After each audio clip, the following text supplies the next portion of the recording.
اعوذ باللہ من الشیطان الرجیم بسم اللہ الرحمن الرحیم الحمد للہ والصلاة والسلام علی رسول اللہ وآلہ آل اللہ واللعنۃ الدائمۃ علی اعدائہم اعداء اللہ من یوم عداوتہم الی یوم لقاء اللہ عباد اللہ اوصیکم ونفسی بتقوی اللہ اتقوا اللہ فإن خیر الزاد التقوی۔ بندگان خدا، آپ سب کو اور اپنے نفس کو تقوی الہی کی وصیت کرتا ہوں، تقوی الہی کی نصیحت کرتا ہوں، تقوی الہی کی جانب دعوت دیتا ہوں اور تاکید کرتا ہوں کہ اپنی زندگی تقوی کے مطابق بسر کریں، تقوی کے زیر سایہ زندگی گزاریں، تقوی کی بنیاد پر نظام زندگی قائم کریں۔ تقوی اللہ تبارک و تعالی نے انسانی حیات کی حفاظت کے لیے حفاظتی تدبیر کے طور پر مقرر فرمایا ہے، اور اسی تدبیر کے ذریعے انسانی حیات کو تحفظ دیا ہے۔ اس کے بغیر انسان کی زندگی غیر محفوظ ہے، ہر شعبہ زندگی۔ اللہ تبارک و تعالی نے مرحلہ تخلیق میں انسان کی حیات کو ترتیب دیا ہے، اور حیات انسانی کے تخلیقی مرحلے کے بعد ہدایت انسان کے لیے اللہ تبارک و تعالی نے اسی ترتیب کے مطابق نظام ہدایت مقرر فرمایا ہے، اور اسی ترتیب کے مطابق نظام حفاظت حیات بھی مقرر فرمایا ہے، اور تینوں ہم آہنگ ہیں۔ لیکن دین شناسی میں یہ تینوں چیزیں اس ترتیب سے نہیں ہیں جیسی قرآن کریم میں اللہ تبارک و تعالی نے بیان فرمائی ہے۔ دین شناسی میں انتخابی موضوعات ہیں، ایک یا چند موضوع مرحلہ تخلیق کے انتخاب کیے گئے ہیں، دوسرا مرحلہ جب دین شناسی کا آیا، نظام ہدایت کی شناخت کا مرحلہ آیا، تو اس میں سے بھی جو بنیادی ہدایت کا نظام ڈھانچہ تھا وہ چھوڑ کر چند موضوع انتخاب کر لیے گئے ہیں، اور انہی کے اندر دین و ہدایت کو منحصر قرار دیا گیا، اور حفاظت کے اندر بھی، حفاظتی نظام میں بھی انتخابی عمل ہوا ہے۔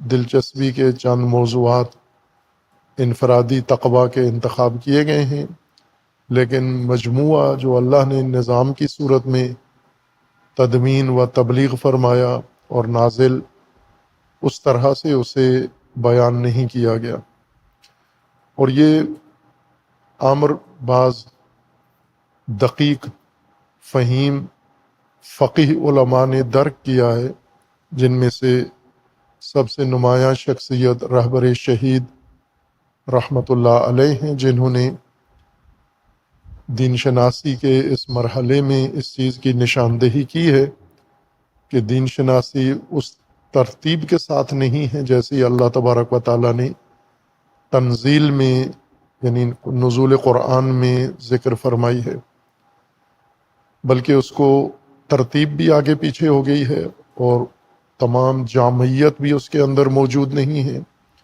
منتخب ابواب ہیں جو ایک دوسرے سے منقطع اور جدا ہیں، لا تعلق ہیں، ان کا آپس میں کوئی ربط بھی نہیں ہے۔ اسی طرح بے ربط قسم کا دین جب پھیلایا گیا ہے، تعلیم دیا گیا ہے، نصاب بنایا گیا ہے، تو وہ بے ربط دین کسی بھی انسانی ضرورت کا جواب گو اور جواب دہ نہیں ہے آج کے معاشرے میں۔ لہٰذا دیگر جو نظریات ہیں جو دین پہ نقد کرتے ہیں، وہ انہی امور کی نشاندہی کر کے لوگوں کو، دینداروں کو دین سے دور کرتے ہیں۔ اس جامع دین شناسی کی ضرورت ہے، جیسے شہید مطہری رحمۃ اللہ علیہ نے بھی وضاحت کی ہے اس کی، اور امام راحل امام خمینی رحمۃ اللہ علیہ نے، اور اسی طرح بعد میں آنے والے علماء جو اس طرف متوجہ ہوئے ہیں۔ لیکن جو عموماً دین شناسی کا طریقہ کار ہے، رائج منہج ہے، وہ ترتیب وار نہیں ہے، قرآن کی ترتیب کے مطابق نہیں ہے۔ یعنی ہدایت تخلیق کے ساتھ تطابق نہیں رکھتی، اور تقوی ہدایت کے ساتھ مطابقت نہیں رکھتا، بلکہ علماء کے اپنی ذوق اور شوق کی بنیاد پر یا ان کے اپنی فہم و ترجیحات کی بنیاد پر یہ موجودہ ترتیب دین شناسی کی نصاب بنایا گیا ہے، اس میں بنیادیں نظر انداز ہوں گی۔ سب سے بنیادی شعبہ جو اللہ نے تخلیق میں مقرر کیا اور پھر ہدایت میں اس کو مرکز قرار دیا اور پھر حفاظت میں بھی اس کو محور بنایا ہے، وہ اجتماعی زندگی ہے انسان کی۔ اجتماعی زندگی کا پورا نقشہ اللہ نے جیسے خلقت میں فطرت میں مقرر فرمایا تھا، اسی ترتیب و اسی انداز سے دین اور ہدایت کے اندر بھی اس کو مقرر فرمایا، اس کی تبیین اور تشریح کی ہے، اور خصوصاً تقوی کے میدان میں بھی اسی کو ملحوظ رکھا ہے۔ اجتماعی دین، اجتماعی زندگی، اجتماعی دین اور اجتماعی تقوی۔ اجتماعی تقوی کا حکم اللہ تبارک و تعالیٰ نے انہی ہستیوں کو دیا ہے جن سے اجتماعی زندگی کا نقشہ عملی کروایا ہے، یعنی انبیاء کرام علیہم السلام۔ انہیں حکم ہے کہ تشکیل امت آپ کا فریضہ ہے، ذمہ داری ہے، اور پھر حفاظت اس امت کی یہ بھی انبیاء کی ذمہ داری لگائی ہے۔ اور جس ہستی سے قرآن نے ذکر کیا جہاں سے امت سازی کا عمل شروع ہوتا ہے، الہی نقشے کے مطابق اس معمار امت کا نام حضرت ابراہیم خلیل علیہ الصلاۃ والسلام ہے۔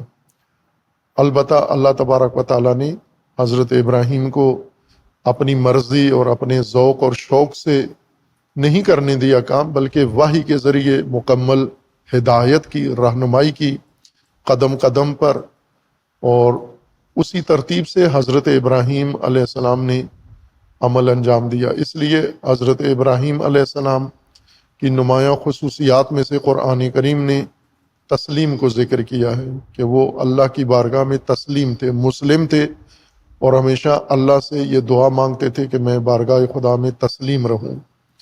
جب انسان اللہ کی بارگاہ میں تسلیم ہوتا ہے تو اللہ کی مرضی اور اللہ کا ارادہ اور اللہ کے حکم پر عمل کرتا ہے، لیکن جب تسلیم ختم ہو جاتی ہے، سرکشی آ جاتی ہے، تو انسان اپنا ارادہ، اپنی تشخیص اور اپنی ترتیب پھر اعمال کرتا ہے۔ جس طرح آج ہم دیکھتے ہیں کہ دین کے نام پر لوگ اپنی مرضیاں کرتے ہیں، اللہ کا نظام، اللہ کا حکم، اللہ کا ارادہ چھوڑ دیتے ہیں، اور اس سے صرف ایک سرٹیفکیٹ کے طور پر استعمال کرتے ہیں، اور اپنی تشخیص اور اپنی مرضی اعمال کرتے ہیں۔ حضرت ابراہیم علیہ السلام کو اللہ تبارک و تعالیٰ نے وحی کے ذریعے یہ نظام تعلیم دیا، اور پھر ان سے عمل بھی کروایا، تعمیل بھی کروائی۔ حضرت ابراہیم علیہ السلام نے اللہ کے حکم پر جب مرکز بنایا، کعبہ بنایا، اور پھر اس کے بعد امت کی تشکیل کا عمل شروع ہوا اللہ کے حکم کے مطابق۔ وَإِذْ يَرْفَعُ إِبْرَاهِيمُ الْقَوَاعِدَ مِنَ الْبَيْتِ وَإِسْمَاعِيلُ رَبَّنَا تَقَبَّلْ مِنَّا إِنَّكَ أَنْتَ السَّمِيعُ الْعَلِيمُ رَبَّنَا وَاجْعَلْنَا مُسْلِمَيْنِ لَكَ وَمِنْ ذُرِّيَّتِنَا أُمَّةً مُسْلِمَةً لَكَ وَأَرِنَا مَنَاسِكَنَا وَتُبْ عَلَيْنَا إِنَّكَ أَنْتَ التَّوَّابُ الرَّحِيمُ۔ اور اس کے بعد سورہ بقرہ کی آیہ 129 میں مزید حضرت ابراہیم نے اس ضرورت کو اللہ تبارک و تعالیٰ کی بارگاہ میں پیش کیا، اور دعا کی صورت میں اللہ تبارک و تعالیٰ سے امت سازی کی ضروریات طلب کی ہیں۔ ربنا وابعث فیہم رسولا منہم یتلو علیہم آیاتک ویعلمہم الکتاب والحکمہ ویزکیہم انکا انت العزیز الحکیم۔ یہ بھی بنیادی دعا ہے۔ حضرت ابراہیم نے فرعی ثانوی موضوعات نہیں چھیڑے اللہ تبارک و تعالیٰ کی بارگاہ میں، بلکہ بنیادیں جو اللہ نے بھی بنیادی تعلیم دی اور حضرت ابراہیم نے بھی بنیادی امور کو اللہ تبارک و تعالیٰ کی بارگاہ میں پیش کیا۔ ان میں سے ایک بعثت ہے، بعثت رسول و بعثت رسول۔ دوسرے لفظوں میں جو اللہ نے حضرت ابراہیم کے ہاتھوں سے نظام امامت و امت ترتیب دلوایا اور قائم کیا، اس کا تسلسل حضرت ابراہیم علیہ الصلاۃ والسلام اللہ تبارک و تعالیٰ سے طلب کر رہے ہیں کہ یوں نہیں ہو کہ صرف حضرت ابراہیم کی حد تک ایک شخصیت کی بنیاد پر نظام بنے اور یہ شخصیت جب چلی جائے دنیا سے تو پھر پہلے والی حالت آ جائے، یعنی پھر طاغوت آ جائیں، نمرود آ جائیں، فرعون آ جائیں اور زمین الہی نظام سے خالی ہو جائے۔ شخصیت کو کہیں بھی قرآن نے، اللہ نے محور نہیں قرار دیا۔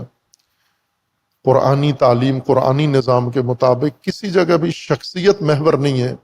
خود ابراہیم کو محور نہیں بنایا، حضرت ابراہیم کو معمار بنایا، معلم بنایا، مبلغ، رسول و امام بنایا الہی نظام کے لیے، نہ کہ خود نظام کی جگہ خود بیٹھ جائیں۔ اور اس کے لیے علیحدہ سے قرآن کریم میں اللہ تبارک و تعالیٰ نے ایک واضح نص بھی بیان کر دی ہے کہ ما کان لبشر ان یؤتیہ اللہ الکتاب والنبوہ۔ آیہ کریمہ اس مضمون کی ہے کہ اللہ تبارک و تعالیٰ نے کسی بھی بشر کو یہ حق نہیں پہنچتا کہ اللہ اگر اس کو کتاب دے، نبوت دے، حکومت دے اور پھر وہ لوگوں کو کہے کونو عبادا لی من دون اللہ، خود مرکز بن بیٹھے اور لوگوں کو کہے کہ اللہ کو چھوڑو، میرے گرد جمع ہو جاؤ، میری محوریت میں آ جاؤ، جیسے عموماً پیر اور روحانی شخصیات اور علماء عموماً کرتے ہیں۔ آج خصوصاً آج کی دینداری ساری شخصیت پرستی کے محور میں ہے، شخصیات کے محور میں ہے، نظام محور نہیں ہے۔ یعنی قرآن سے جو انحراف ہوا، دوری اختیار کی گئی، قرآن نے نظام محور دین پہ پیش کیا ہے اور دین شناسی میں شخصیت محور دین بن گیا ہے۔ نظام چلا گیا پیچھے اور شخصیت سامنے آ گئی۔ حضرت ابراہیم یا اولاد ابراہیم میں سے جن شخصیات کو اللہ تبارک و تعالیٰ نے انسان کی ہدایت کے لیے معمور فرمایا ہے، انہیں ساتھ یہ توجہ دی ہے کہ آپ کو یہ حق نہیں بنتا کہ آپ اللہ الہی وسائل، الہی اسباب، کتب، نبوت، منصب، رسالت، امامت، اس کو استعمال کر کے لوگوں کو اپنے گرد جمع کر لیں اور لوگوں سے کہیں کہ کونو عبادا لی من دون اللہ، بلکہ آپ نے لوگوں کو کیا کرنا ہے؟ کونو ربانیین، لوگوں کو ربانی بنانا ہے، رب کی طرف متوجہ کرنا ہے، الہی نظام کی طرف متوجہ کرنا ہے۔ لیکن یہ عمل صدیوں سے اتنا راسخ ہو چکا ہے کہ اب شخصیات سے توجہ ہٹ کے نظام کی طرف لے کے جانا یہ جوئے شیر لانا ہے کہ شخصیات کے بجائے نظام کو مرکز قرار دیں، جس طرح قرآن قرار دیتا ہے۔ اس کے مقابلے میں بہت شدت پیدا ہو گئی ہے کہ شخصیات ہی کے ذریعے سارا دین کا کام انجام پانا ہے، شخصیت محور ہے۔ لیکن اللہ تبارک و تعالیٰ نے دین کا نظام کو محور قرار دیا، الہی نظام کو، اور شخصیات کو اس کا معمار، معلم، مبلغ بنایا، محافظ بنایا ہے، محور نہیں بنایا، محور نظام کو قرار دیا ہے، الہی و ربوبی نظام۔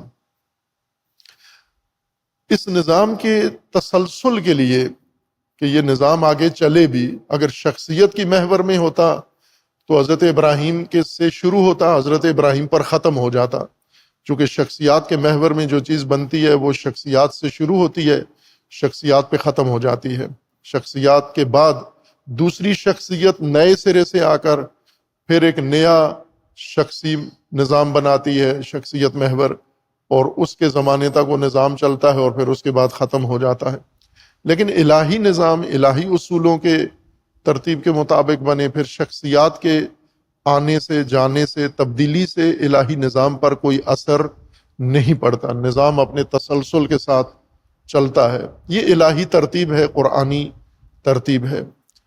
حضرت ابراہیم نے اللہ تبارک و تعالیٰ سے تسلسل کی بھی دعا مانگی کہ یوں نہ ہو کہ یہ حضرت ابراہیم کی محنت سے امامت و امت کا نظام قائم ہو، امت بن جائے، امام بھی بن جائے، کعبہ بھی بن جائے، مرکز بھی بن جائے، انسانیت امام کے پیچھے آ جائے، امت بن جائے، کعبہ میں آ کر ان کی ریہرسل ہو جائے، ٹریننگ ہو جائے، مشق ہو جائے اور پھر ختم ہو جائے۔ لہٰذا حضرت ابراہیم نے اللہ تبارک و تعالیٰ سے یہ دعا طلب کی، ربنا وابعث فیہم رسولا منہم، ایک رسول بھی اس امت مسلمہ میں، میری ذریت سے امت مسلمہ ہو، اور اس امت کی ہدایت کے لیے رسول بھی مبعوث ہو، اور وہ رسول یتلو، ان کے اوپر تلاوت تیری آیات تلاوت کرے، یتلو علیہم آیاتک ویعلمہم الکتاب والحکمہ، تعلیم دے انہیں کتاب و حکمت کی، ویزکیہم، اور ان کا تزکیہ کرے، انک انت العزیز الحکیم،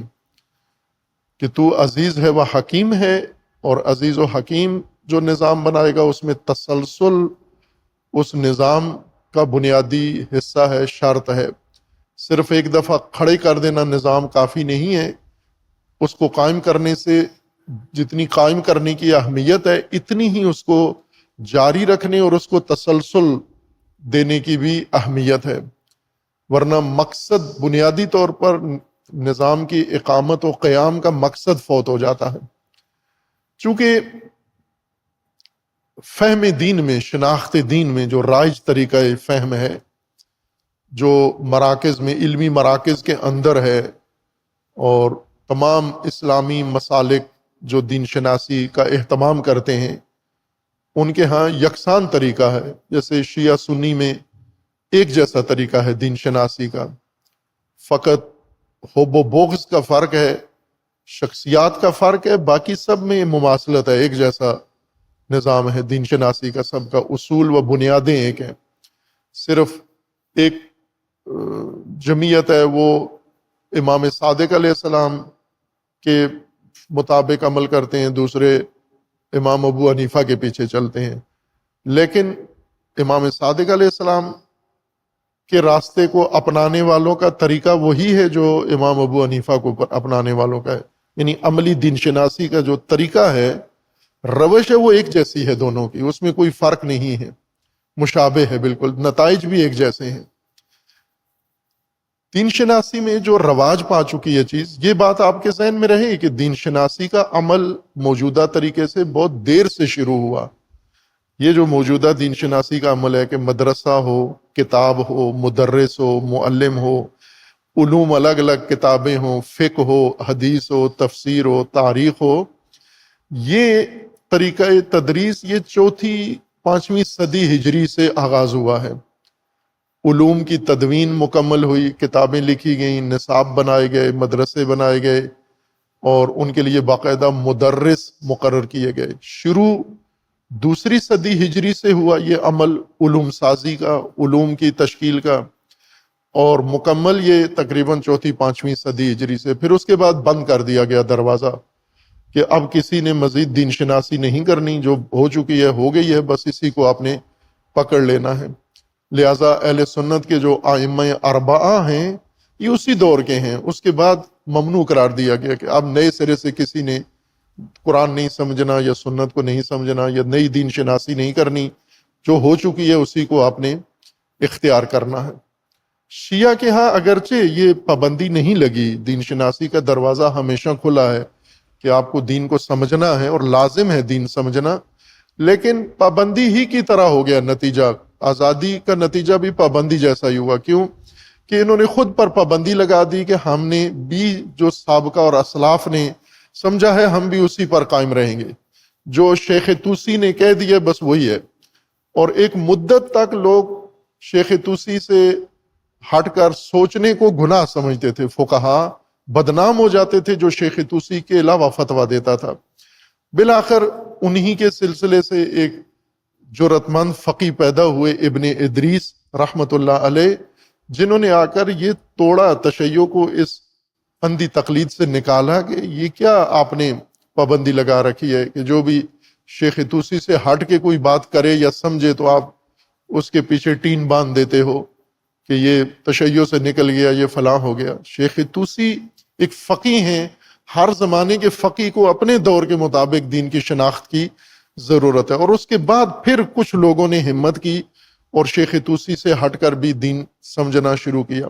لیکن یہ آزادی جو ابن ادریس نے قائم کی یہ زیادہ عرصہ نہیں چلی اور پھر وہی حالت قائم ہو گئی، اور آج تو پکے راسخ ہیں کہ جو علماء نے، سابقہ فقہا نے کوئی نتیجہ دین شناسی کا لیا ہے اسی کو آپ نے تکرار کرنا ہے، اور آیت سے بے شک آپ نئی بات سمجھ سکتے ہو لیکن سمجھنی نہیں ہے آپ نے، چونکہ اس صورت میں آپ نکل جاؤ گے، دین سے باہر چلے جاؤ گے۔ یہ اختیاری پابندی ہے، اہل سنت کو اجباری پابندی تھی حکومتوں کی طرف سے کہ کوئی فقی نیا پیدا ہوتا جو ان ائمہ اربعہ کے علاوہ اجتہاد کرتا تو اس کو بہت سخت سزا ملتی اور وہ باز آ جاتا، توبہ کر لیتا، بلکہ وہ درس و تدریس ہی چھوڑ دیتا اور بکریاں چرانا شروع کر دیتا۔ اور ایسے واقعات ہیں تاریخ کے اندر کہ علماء فقہاء اہل سنت پر کتنا تشدد کیا گیا جنہوں نے مستقل دین شناسی شروع کی۔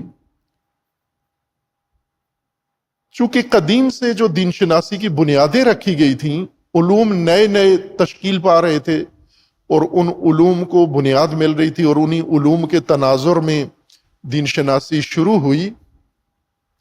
اس دین شناسی میں جو ایک اہم علم اور شعبہ رہ گیا، علماء نے نظر انداز کیا اور آنے والوں نے بھی اس کی طرف توجہ نہیں کی، جس وجہ سے جو ترتیب دین کی قرآن میں ہے وہ ترتیب ہمیں نصاب میں یا علوم میں نظر نہیں آتی۔ اس کی ایک وجہ یہ ہے کہ جو علوم بنائے گئے، فائنل کیے گئے، نہائی کیے گئے کہ ان علوم کے ذریعے آپ نے دین شناسی کرنی ہے، ان میں اہم ترین علوم علم حدیث، پہلا علم جو وجود میں آیا علم حدیث، علم فقہ بعد میں پیدا ہوا، پہلا علم حدیث تھا، اور دوسرا علم کلام۔ علم کلام یعنی عقائد، عقیدے، ایمان، نظریات، اصول کی باتیں کرنے والا علم، اور اس کے مقابلے میں علم حدیث یعنی رسول اللہ صلی اللہ علیہ وآلہ وسلم سے مروی احادیث۔ آپ اگر پرانی کتابیں دیکھیں تو ان میں فقہ نہیں ہے، علم فقہ بہت متاخر شروع ہوا۔ علم حدیث اور علم کلام دونوں پہلے ابتدائی علوم جو پیدا ہوئے علم حدیث اور علم کلام تھا۔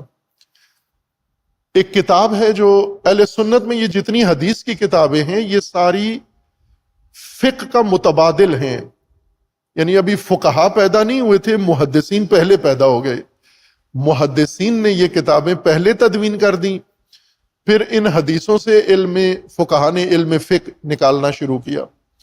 تو پہلے لوگوں کے پاس صرف حدیثیں ہی ہوتی تھیں، اور شیعہ کے ہاں بھی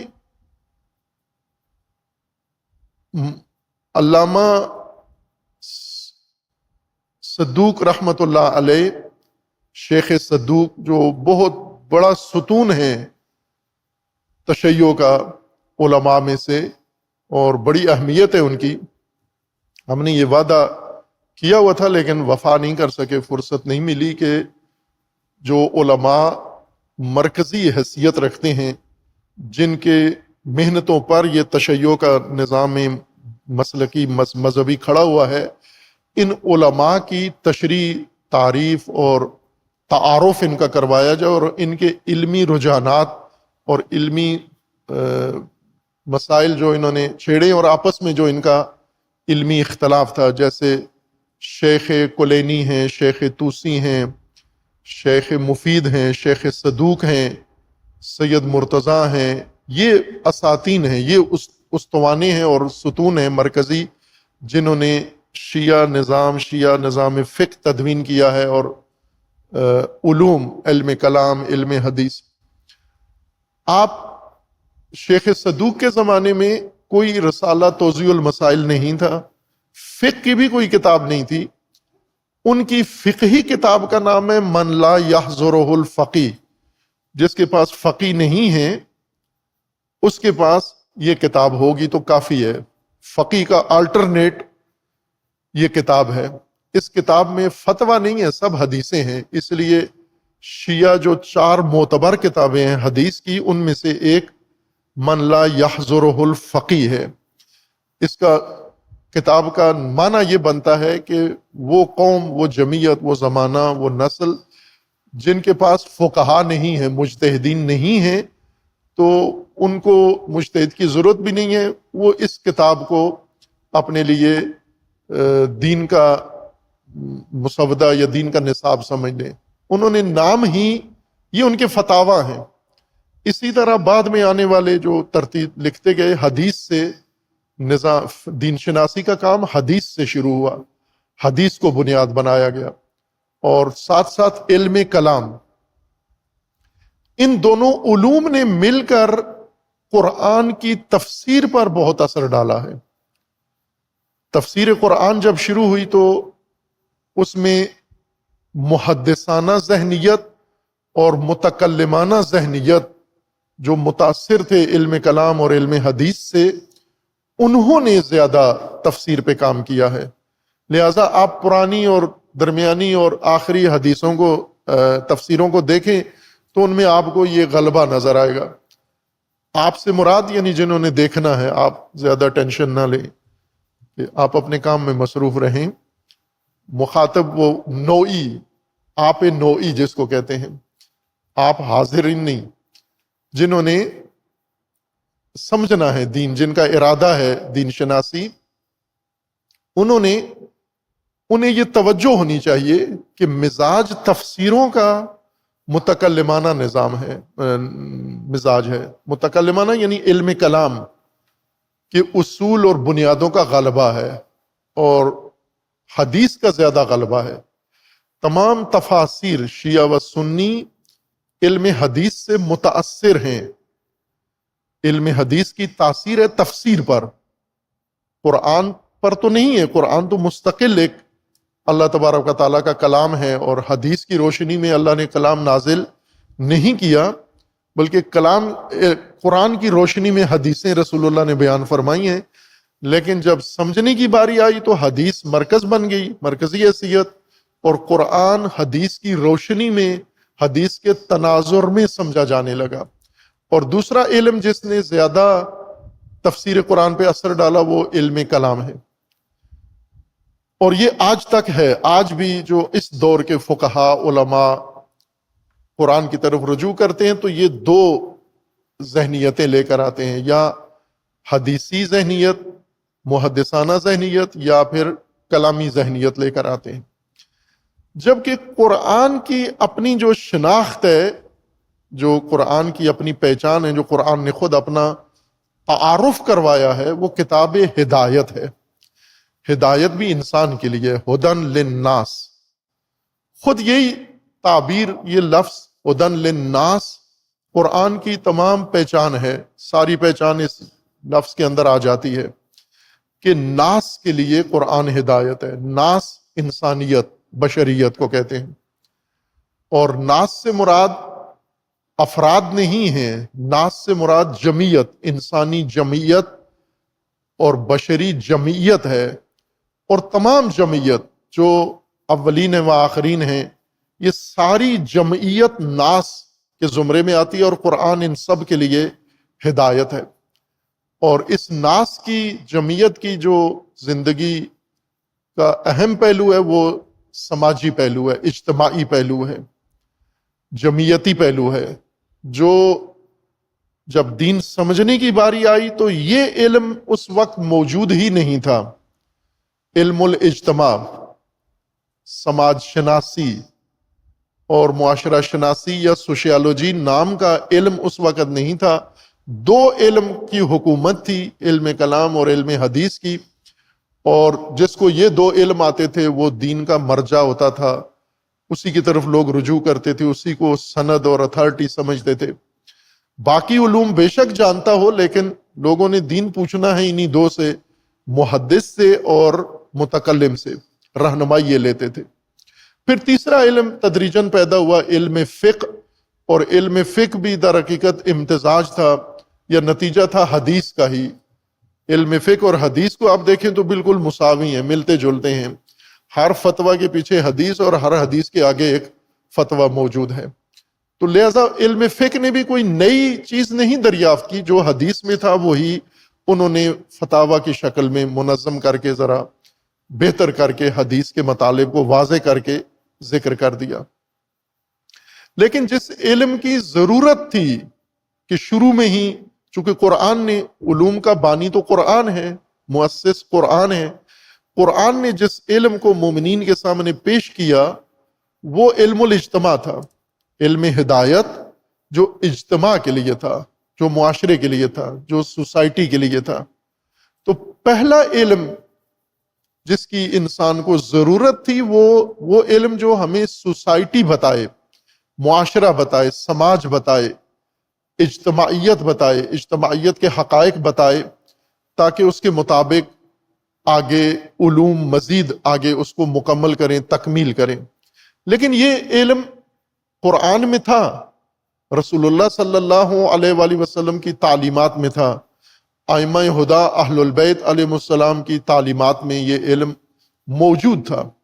لیکن یہ علم کشف بہت دیر سے ہوا، بہت بعد میں، اور جیسا تاریخ میں کہا جاتا ہے کہ پہلی شخصیت جس نے علم الاجتماع کشف کیا، اس وقت نہ مسلمانوں میں اس کا نام کا پتہ تھا، رواج تھا، نہ غیر مسلم میں، اور دونوں اس سے نابلد تھے، وہ ابن خلدون ہے۔ لیکن یہ بات تصدیقی نہیں ہے، یہ سنی سنائی تقلیدی بات ہے۔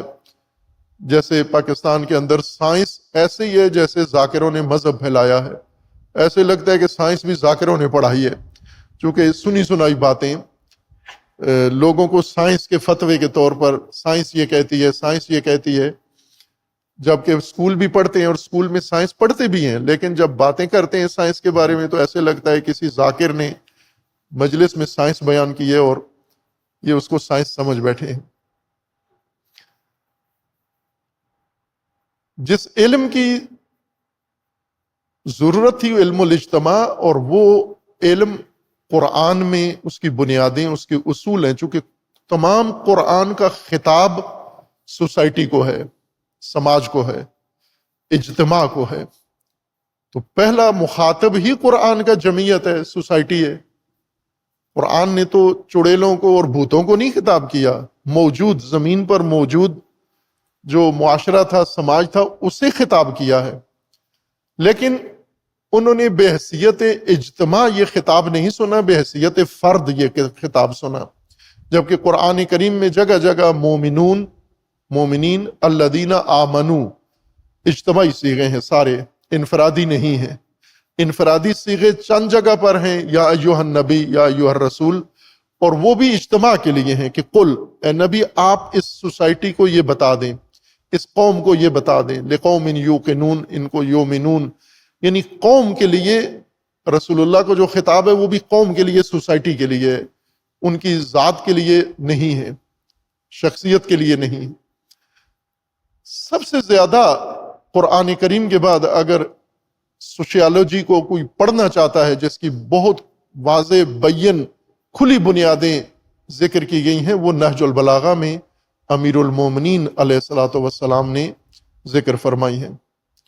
جس وضاحت کے ساتھ امیر المومنین نے علم الاجتماع بیان کیا ہے، سوشیالوجی کو بیان کیا ہے، وہ ابن خلدون کی روح بھی وہاں نہیں پہنچی، چونکہ ابن خلدون کو امیر المومنین سے الرجی تھی۔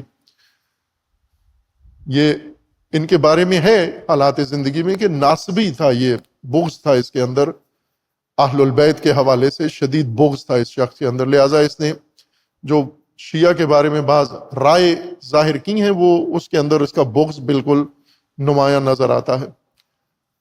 نہج البلاغہ اس کے مطالعات میں سے نہیں تھی یہ کتاب۔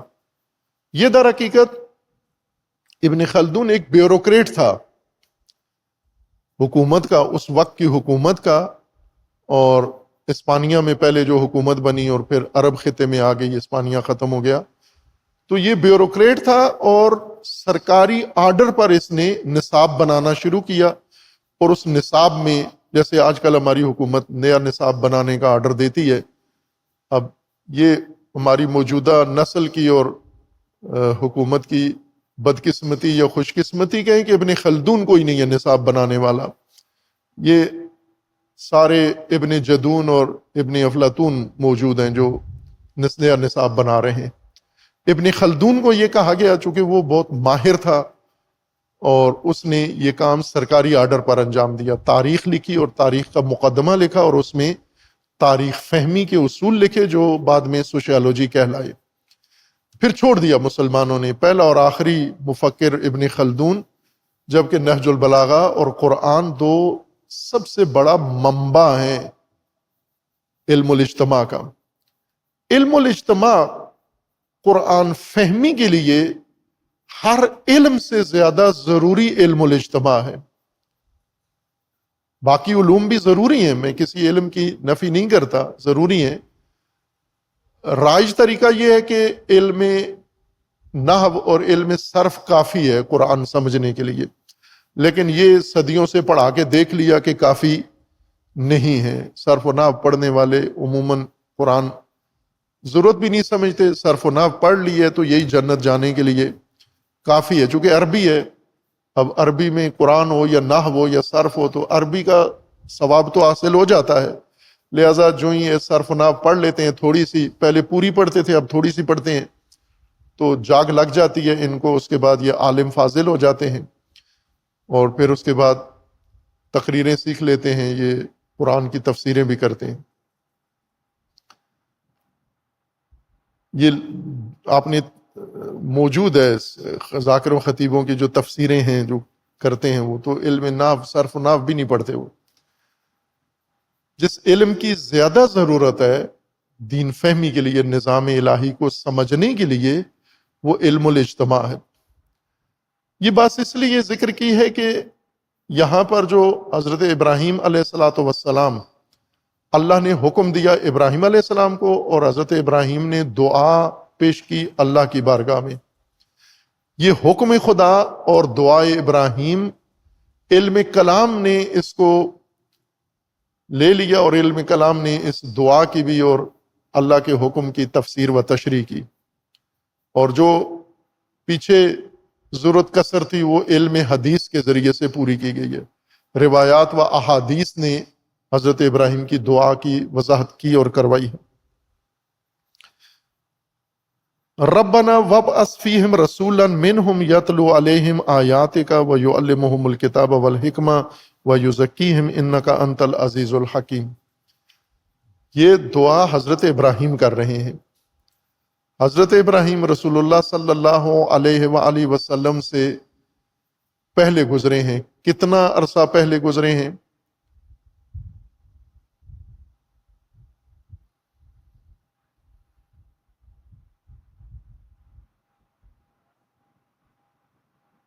جمعے کے دن ذہن پہ دباؤ آ گیا ہے۔ 3000 سال پہلے گزرے ہیں حضرت ابراہیم، تقریباً، یعنی تقریبی زمانہ ہے، یہ تحقیقی نہیں ہے۔ جو تاریخی شواہد اور روایات، احادیث اور اقوال اہل البیت علیہ السلام سے جو نکالا گیا زمانہ تقریباً وہ 3000 سال پہلے گزرے ہیں۔ حضرت ابراہیم خود حضرت نوح علیہ السلام کے بعد مبعوث ہوئے ہیں۔ حضرت آدم کے بعد نمایاں شخصیات میں حضرت نوح ہیں، حضرت نوح کے بعد علیہ السلام کے بعد حضرت ابراہیم ہیں، اور پھر جو اولی العزم انبیاء جن کو کہا جاتا ہے۔ البتہ آدم علیہ السلام کو تو اللہ نے فرما دیا کہ لم نجد لہو عزما، وہ اولی العزم نہیں تھے، لیکن حضرت نوح اور حضرت ابراہیم و حضرت موسیٰ و حضرت مسیح و رسول اللہ صلی اللہ علیہ وآلہ وسلم و علیہ السلام جميعا، یہ اولی العزم انبیاء ہیں۔ اولی العزم کی بھی اپنی قرآنی تفسیر ہے اور ایک رائج تفسیر ہے، لیکن یہ نمایاں انبیاء میں بہت برجستہ اور نمایاں شخصیات ہیں۔ ان کا زمانہ دیکھیں آپ کہ حضرت آدم علیہ السلام کو دنیا میں آئے ہوئے، زمین پر آئے ہوئے اور گزرے ہوئے جو تخمینہ لگایا گیا ہے، اندازہ تقریبی زمانہ لکھا گیا ہے، وہ 6000 سال سے لے کے 10,000 سال کے درمیان ذکر کیا گیا ہے، کہ 6000 سال زیادہ تقریبی مدت بتائی جاتی ہے کہ 6000 سال کل گزرے ہیں، 6000 گزری ہیں حضرت آدم علیہ السلام کو گزرے ہوئے۔ حضرت آدم علیہ السلام کے بعد حضرت نوح علیہ السلام آئے ہیں بحیثیت نبی، پیغمبر، اولی العزم، صاحب شریعت و صاحب کتاب، بشریت کی ہدایت کے لیے۔ اور یہ مدت جو تقریبی ذکر کی گئی ہے غالباً 900 سال، 1000 سال نوح علیہ السلام آدم علیہ السلام کے بعد آئے ہیں۔ اور پھر حضرت نوح علیہ السلام آئے، طوفان آیا، لمبی عمر 900 سال انہوں نے عمر کی، تبلیغ کی عمر تو شاید زیادہ تھی، تبلیغ 900 سال 950 سال کی۔ اور پھر ان کے بعد حضرت موسیٰ، حضرت ابراہیم علیہ السلام آئے۔ حضرت ابراہیم علیہ السلام یہ جو تقریبی ہے، اب میرے ذہن میں تاریخیں رہتی بھی نہیں ہیں، یہ آپ تصدیق بھی کر سکتے ہیں کہ غالباً 2000 سال سے 2500 سال کے بعد حضرت نوح کے بعد حضرت ابراہیم مبعوث ہوئے نبوت پر۔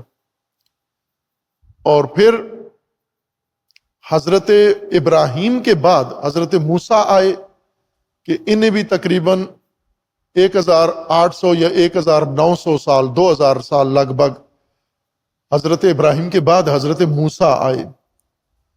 اور حضرت موسیٰ علیہ السلام کے بعد ایک طولانی وقفہ ہوا حضرت مسیح علیہ السلام کے آنے میں، کہ یہ بھی تقریباً 1500 سال کا وقفہ بنتا ہے حضرت موسیٰ سے حضرت عیسیٰ علیہ السلام کے درمیان جو وقفہ ہوا۔ اور پھر حضرت عیسیٰ علیہ السلام کے بعد رسول اکرم صلی اللہ علیہ وآلہ وسلم خاتم الانبیاء مبعوث ہوئے، جس کا تقریبی زمانہ تخمینہ 600 یا 650 سال ذکر کیا جاتا ہے۔ یہ اعداد و شمار جو میں ذکر کر رہا ہوں تقریبی ہیں، ممکن ہے آگے پیچھے بھی ہوں، آپ تصدیق کر سکتے ہیں، لیکن قریب قریب یہی اعداد و شمار ہیں۔ یہ وقفے قرآن کریم نے نہیں بیان کیے، لیکن شخصیات، انبیاء، عصر اور عہد ذکر کیا ہے، لیکن یہ تسلسل سے انبیاء نہیں ہیں۔ یوں نہیں ہے کہ حضرت آدم کے بعد فوراً حضرت نوح آ گئے، اور حضرت نوح کے بعد فوراً حضرت ابراہیم آ گئے، حضرت ابراہیم کے فوراً بعد حضرت موسیٰ آ گئے، اور ان کے فوراً بعد حضرت عیسیٰ۔ بیچ میں صدیاں گزری ہیں، بلکہ بعضوں کے درمیان ہزاریاں گزری ہیں، صدیاں گزری ہیں، کسی کے 600 سال، کسی کے 900 سال، کسی کے 1000 سال۔ یہ ترتیب رہی ہے۔ اب اس ترتیب میں بات یہ ہے کہ اللہ تبارک و تعالیٰ نے انسان کو پیدا کیا، اور انسان کی لیے اللہ نے فرمایا کہ انسان کی پابندی ہے کہ وہ الہی نظام میں زندگی گزارے، اللہ کی ہدایت کے تحت زندگی گزارے۔ ہدایت اللہ نے مقرر کرنی ہے، دین اللہ نے بنانا ہے، نازل اللہ نے کرنا ہے، اور کسی دور کے انسان کے لیے استثناء نہیں ہے کہ یہ انسان اللہ کے زمانے میں رہے، اللہ کے نظام میں، اور باقیوں کو اجازت ہے کہ وہ اپنا نظام علیحدہ قائم کر لے۔ یہ اختیار و اجازت کسی کو نہیں ہے، یہ جواز نہیں ہے کسی کے پاس۔ اب یہ جو بیچ میں زمانہ گزرا ہے، قرآن کریم نے اس کی طرف اشارہ کیا ہے، اس کو زمانہ عصر فطرت کہتے ہیں۔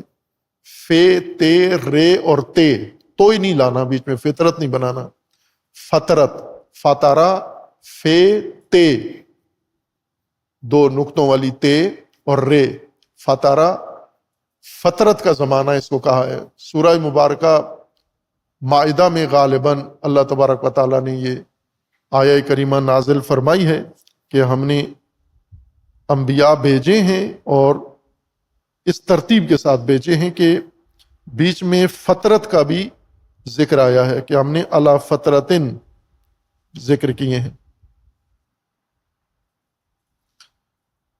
سورہ مبارکہ مائدہ میں آیا 19 میں اس کا ذکر ہے، یا اہل الکتاب قد جاءکم رسولنا یبین لکم علی فترۃ من الرسل، علی فترۃ من الرسل، ہم نے اے اہل کتاب آپ کی طرف ہم نے اپنے رسول بھیجے ہیں جو آپ کے لیے بیان کرتے ہیں دین خدا، حقائق، اور یہ رسول ہم نے علی فترۃ من الرسل، رسل اور انبیاء کے فترت کے دوران ہم نے بھیجے ہیں، ان تقولوا ما جاءنا من بشیر و نذیر، تاکہ تم یہ نہ کہہ سکو کہ اللہ نے تو ہماری ہدایت کے لیے کوئی بھیجا ہی نہیں ہے، نہ بشیر بھیجا نہ نذیر بھیجا۔ اس جواز کو ختم کرنے کے لیے ایک فترت کے بعد آپ کی طرف رسول آئے، فقد جاءکم بشیر و نذیر، یہ لو اب آ گیا اللہ کی طرف سے ابشار کرنے والا، انذار کرنے والا، واللہ علی کل شیء قدیر، اور اللہ ہر شے پر قادر ہے۔ یہ لفظ قرآن میں سورہ مائدہ میں رسل کے بارے میں ذکر ہوا ہے کہ رسل علی فترتن مبعوث ہوئے ہیں، علی فترۃ من الرسل، رسول اللہ علی فترۃ من الرسل آئے ہیں، یعنی ایک فترت کے بعد آئے ہیں۔ فترت زمانے کو کہتے ہیں، دورانیے کو کہتے ہیں، ٹائم پیریڈ ہے یہ فترت۔ فترت کا مطلب ہوتا ہے وقفہ، یعنی جس میں اللہ کی طرف سے کوئی نبی نہیں آئے، نمایاں نبی یا اولی العزم نبی یا غیر اولی العزم نبی نہیں آئے۔ ایک ایسا زمانہ گزرا ہے جس میں سابقہ نبی آئے ہیں، اپنی شریعت کتاب لے کر آئے ہیں، تعلیم دے کے تبلیغ کر کے گزر گئے ہیں، اور ان کے بعد وقفہ آ گیا ہے۔ پھر ایک طولانی وقفے کے بعد پھر اللہ تبارک و تعالیٰ نے ایک نئے نبی کو مبعوث کیا ہے، اور نئے نبی کے آنے کو بعثت کہا ہے۔ جس طرح حضرت ابراہیم علیہ السلام کی دعا ہے ربنا وابعث فیہم رسولا منہم، بعثت ہے، اور بعثت کے مقابلے میں جو لفظ ہے وہ فترت ہے۔ بعثت و فترت یہ قرآن نے دو زمانے ذکر کیے ہیں۔ بعثت وہ زمانہ ہے جس میں اللہ نے نبی مبعوث کیے ہیں، بھیجے ہیں، اور فترت وہ زمانہ ہے جس میں اللہ نے کوئی نبی مبعوث نہیں کیا۔ لیکن یہ دونوں زمانے ہیں، بعثت جو نمایاں اولی العزم انبیاء آئے ہیں، جیسے 5 انبیاء کا کہا جاتا ہے یہ اولو العزم ہے، ان کا فترت کا زمانہ میں نے عرض کر دیا ہے۔ حیات ان کی کتنی تھی؟ طولانی ترین زندگی حضرت نوح علیہ السلام نے گزاری ہے، باقی تمام انبیاء اکرام علیہ السلام کی زندگی معمول کی تھی۔ رسول اللہ صلی اللہ علیہ وآلہ وسلم کی حیات مبارکہ 63 سال تھی، یہ تاریخ نے ذکر کیا ہے، 1 صدی بھی پوری زندگی نہیں گزاری۔ حضرت عیسیٰ مسیح علیہ السلام، ان کی بھی لگ بھگ، اب میرے ذہن میں وہ نہیں ہے اعداد و شمار، لیکن اسی طرح معمول کی زندگی تھی، زیادہ نہیں گزری۔ اور شاید سب سے زیادہ جلدی جس نبی کو دنیا سے اللہ نے اٹھا لیا وہ حضرت موسیٰ علیہ السلام ہیں۔ حضرت ابراہیم کی پھر تھوڑی طولانی زندگی تھی، لیکن حضرت نوح جتنی نہیں تھی، غالباً 100 سال کے لگ بھگ حضرت ابراہیم کی زندگی تھی۔ خوب، یہ انبیاء آئے ہیں، رسول اللہ آئے، 60 سال کل زندگی گزاری، 23 سال نبوت و بعثت کا عمل انجام دیا، اور پھر اس کے بعد اللہ نے دنیا سے اٹھا لیا۔ اور آئے کب؟ حضرت عیسیٰ مسیح کے 600 سال بعد، 650 سال بعد نبی آئے، اور وہ بھی 23 سال لوگوں میں تبلیغ کرتے رہے، اور پھر اللہ تعالیٰ نے ان کو اٹھا لیا۔ یعنی ہدایت کا زمانہ اور وقفے کا زمانہ کتنا ہے؟ وقفہ 650 سال کا، اور نبی کے آ کے ولادت سے لے کے رحلت تک، وفات تک 63 سال۔ اب 63 سال اور 650 سال، ان دونوں ٹائم کو اپنے نظر میں رکھیں۔ اسی طرح حضرت عیسیٰ آئے، حضرت موسیٰ کے بعد بہت طولانی وقفے کے بعد آئے، 1000 سال 1500 سال کے وقفے سے آئے۔ حضرت موسیٰ آئے حضرت ابراہیم کے بعد بڑے طولانی وقفے کے ساتھ آئے، اسی طرح حضرت نوح کے بعد حضرت ابراہیم بڑے طولانی وقفے کے ساتھ آئے۔ اب یہ غور طلب بات یہ ہے کہ اللہ تبارک و تعالیٰ نے بشریت کی ہدایت کے لیے انبیاء بھیجے، اور یہ جو انبیاء جن کے نام قرآن نے ذکر کیے ہیں، ان کا دورانیہ زندگی کا دیکھیں، حضرت نوح کو چھوڑ کر باقی انبیاء تو سارے انبیاء کا مدت حیات جو ہے وہ شاید 200 سال بنتی ہے، 250 سال بنتی ہوگی۔ جس طرح ائمہ ہدیٰ علیہ السلام کے حضور کا زمانہ 250 سال کا ہے، انبیاء اولی العزم کا سب کا زمانہ ملائیں تو جتنے زمانے لوگوں کو نبی میسر تھے، یعنی حضرت موسیٰ لوگوں کے درمیان تھے، حضرت عیسیٰ لوگوں کے درمیان تھے، حضرت نوح کا استثناء ہے، 950 سال ان کی عمر مبارک گزری ہے، اگر اس کی توجیہ تعویل نہ کی جائے، اسی طرح ظاہراً اس کو قبول کیا جائے۔ لیکن باقی انبیاء کی جو زندگی ہے، زمانہ حضور ہے امت کے اندر، وہ بہت مختصر ہے۔ مختصر دور کے لیے نبی آئے ہیں، پھر لمبے دور کے لیے وقفہ ہو گیا۔ حضرت ابراہیم آئے ہیں، پھر بہت لمبا دور گزر گیا، اور اس کے بعد حضرت موسیٰ آتے ہیں۔ اب سوال یہ ہے کہ کیا دین کا زمانہ فقط یہی انبیاء کی حیات کے حد تک ہے کہ جب تک نبی موجود ہیں یہ دین کا زمانہ ہے، اور باقی زمانوں میں دین نہیں ہوگا اللہ کی، یعنی باقی بشریت جو درمیان کے ہزاروں سال درمیان میں آتی ہیں نسلیں، ان کے لیے کیا انتظام تھا؟ اگر آپ کہیں نہیں تھا کوئی، یہ تو قرآن کی روح کے خلاف ہے، ہدایت کے نظام کے خلاف ہے کہ اللہ نے اس 10,000 سال میں چند نسلیں انتخاب کی ہیں، ان میں نبی بھیج دیے ہیں، باقیوں کو کہا کہ آپ فرعونوں کے ساتھ سمجھوتا کرو، نمرودوں کے حوالے کر دیا، طاغوتوں کے حوالے کر دیا۔ یہ تو دین کی سری نص کے خلاف ہے، اور ہمارے پاس آیات ہیں ایسی جن میں صراحت ہے کہ کسی امت کو اللہ تبارک و تعالیٰ نے بغیر ہادی اور بغیر امام کے اور بغیر رہنما کے نہیں چھوڑا، کسی امت کو بھی۔ قرآن کی آیات اور احادیث بھی ہیں، ان کی طرف اشارہ کریں گے۔ تمام ادوار، تمام نسلوں کے اندر ہادی موجود ہے، امام موجود ہے، راہبر موجود ہے، اور ان کو اللہ کی طرف لانے والا موجود ہے۔ کوئی نسل ایسی نہیں ہے جس کو اللہ نے محروم رکھا ہو۔ لیکن قرآن نے اس پورے دورانیے کو 2 حصوں پہ تقسیم کر دیا ہے، ایک زمانہ بعثت اور دوسرا زمانہ فترت۔ فترت اور بعثت کا فرق قرآن نے واضح کیا ہے۔ انشاءاللہ اللہ نے توفیق دی، زندگی ہوئی، اس فرق کو آپ کی خدمت میں کھولیں گے کہ بعثت و فترت کا فرق کیا ہے۔ لیکن مشترک دونوں میں اشتراک یہ ہے، دونوں زمانوں میں بعثت اور فترت کا، کہ ہدایت اللہ، نظام دین اور اللہ کا نظام ایک لمحے کے لیے بھی متوقف نہیں ہے، منقطع نہیں ہے، معطل نہیں ہے، اس کو زمین سے اٹھایا نہیں گیا، خواہ فترت کے دور کے لوگ ہوں یا بعثت کے زمانے کے لوگ ہوں۔ دونوں زمانوں میں نظام اللہ کا رہے گا، حکومت اللہ کی رہے گی، احکام اللہ کے رہیں گے، دین اللہ کا رہے گا، دونوں ازمنہ کے لیے۔ کسی نسل کو استثناء نہیں ہے، نہ عصر بعثت کے لوگوں کو، نہ عصر فترت کے لوگوں کو۔ تسلسل ہے، دین کا تسلسل ہے۔ فترت کا مطلب یہ نہیں ہے کہ دین اٹھ گیا ہے یا دین ختم ہو گیا یا دین میں وقفہ آ گیا ہے۔ اسی طرح زمانہ بعثت کے لوگوں کی طرح ہی زمانہ فترت کے لوگ بھی دین کے اور نظام الہی کے پابند ہیں۔ یہ جو بعثت و فترت ہے، یہ در حقیقت لوگوں کی سماجی حالت کا نام ہے۔ بعثت و فترت قومی سماجی حالت کا نام ہے، سوسائٹی کی کیفیت کا نام ہے یہ بعثت و فترت۔ یعنی فترت کا شکار معاشرہ اور فترت کے شکار معاشرے کو فترت سے نکالنے کے لیے بعثت کی چارہ جوئی، اور پھر بعثت کا زمانہ، اور پھر بعثت کا دوبارہ فترت میں تبدیل ہو جانا۔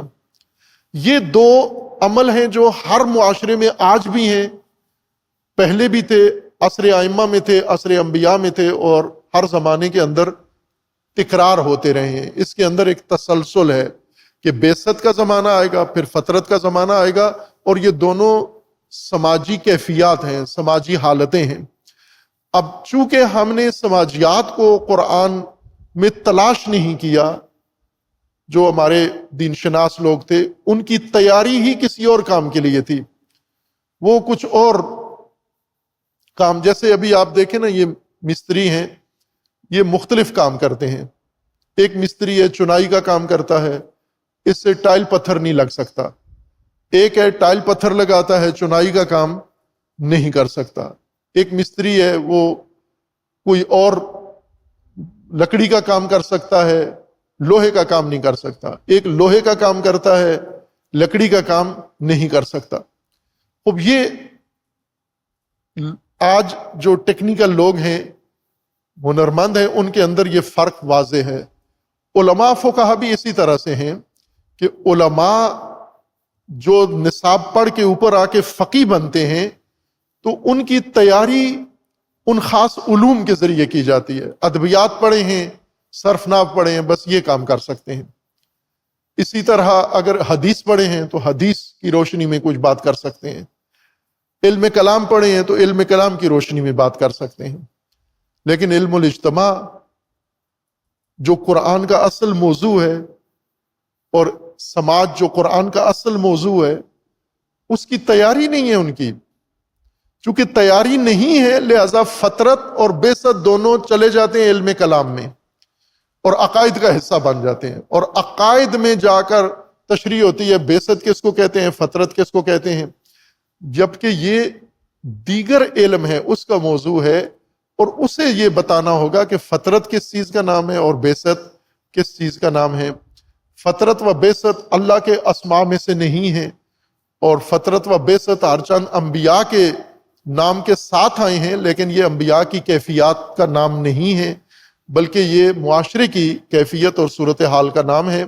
اور اللہ تبارک و تعالیٰ نے یہ زمانے ذکر کیے ہیں، لیکن ان دونوں کے لیے تسلسل کے ساتھ ہدایت کو جاری رکھا ہے۔ یہی سورہ مائدہ کی آیہ کریمہ 19 جو آپ کی خدمت میں پیش کی ہے، اس آیہ کریمہ میں بھی اللہ کا خطاب ہے اہل کتاب کو، اے اہل کتاب، کتاب تمہارے پاس لے کر آئے موسیٰ علیہ السلام کو گزرے ہوئے رسول اللہ کے زمانے تک یہ تقریباً 1,500 سال گزر گئے۔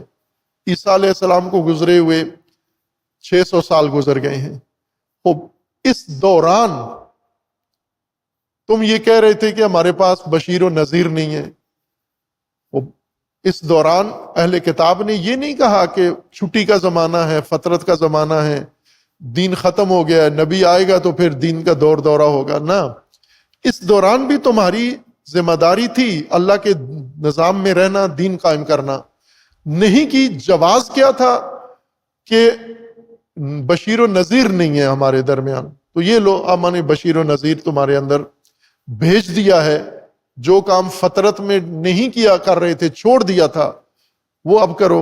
اب تو اتمام حجت بھی تمہارے لیے ہو گئی ہے۔ اب یہ اہم بات ہے، قرآن کریم کا بنیادی نقطہ ہے جو البتہ سمجھنا چاہے، جنہوں نے قرآن چھوڑ دیا ہے، جنہوں نے متبادل ڈھونڈ لیا ہے، جنہوں نے غیر الہی نظام میں نسلیں پیدا کر کے رچ بس گئے ہیں، نہ پریشانی ہے نہ کھٹکا ہے، سیدھا جنت جانا ہے، فرعون کے سائے سے نکل کے سیدھا بہشت میں حوروں کے آغوش میں چلے جانا ہے۔ ظاہر ان کے لیے ضروری نہیں ہے، لیکن جنہوں نے قرآن سے وہ اہل البیت کے ذریعے جنت جانے، ان کے لیے ضروری ہے اس کو سمجھنا کہ ہم ابھی زمانہ فطرت میں ہیں۔ یہ امامت کے لحاظ سے زمانہ فطرت ہے، یا رسول اللہ کے بعد کے لحاظ سے زمانہ فطرت ہے۔ تو زمانہ فطرت کس کو کہتے ہیں، اور اس کی تشریح قرآن کریم کی روشنی میں عرض ہوگی انشاءاللہ۔ اللہ تعالی ہم سب کو قرآن کو صحیح معنوں میں سمجھنے کی توفیق عطا فرمائے۔ اللہ تبارک و تعالی ہمیں دین کی فہم عطا فرمائے، اور پروردگار ہمیں دین پر عمل کرنے کی توفیق عطا فرمائے۔ اعوذ باللہ من الشیطان الرجیم۔